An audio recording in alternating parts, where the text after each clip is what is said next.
Welcome to Pennsylvania in Focus. I'm Kristen Smith, Pennsylvania editor for the Center Square, and joining me today is the Center Square's Pennsylvania reporter, Anthony Hennin.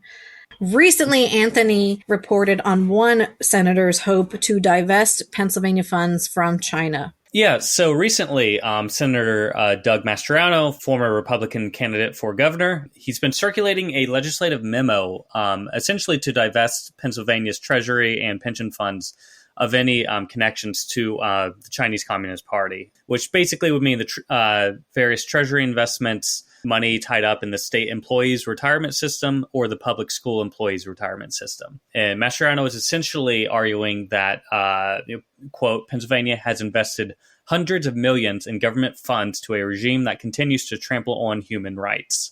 And he referenced a number of issues that we've seen in China, as well as, fentanyl flowing into the United States from China as reasons of why we should separate state funds from Chinese investments. Even without this bill, if it doesn't become law, we're sort of on the way there as we speak.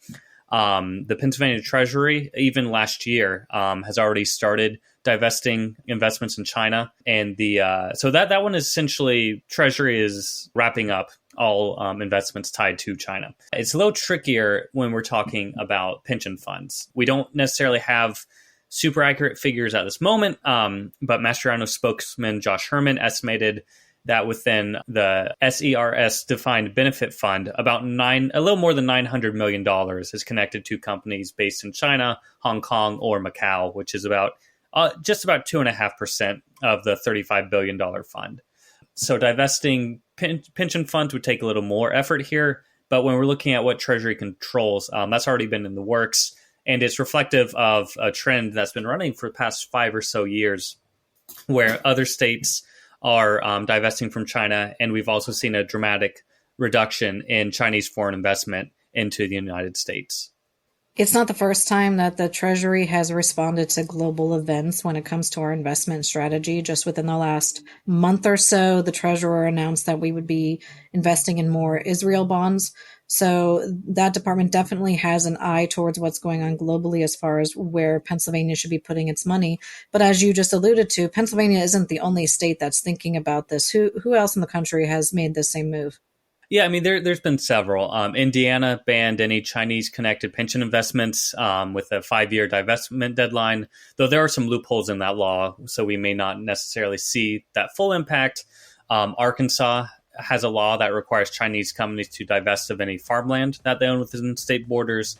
So there's been several other states doing this. And this also follows, of course, last year when we saw a number of states, including Pennsylvania, divest any money it has connected to Russia and Belarus.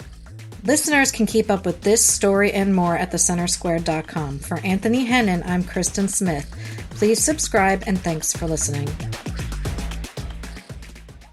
Knowledge is power, and you deserve to know what happens in your state government. That's why the nonprofit Franklin News Foundation is bringing you straight news journalism through the Center Square, reporting on state authorities and publishing stories that show where your money goes and who spends it. By supporting the Center Square, you can track politicians' use of taxpayer money and demand transparency from elected officials. This is how we can equip everyday Americans to hold their government accountable. Become a supporter of Franklin today at franklinnews.org/donate.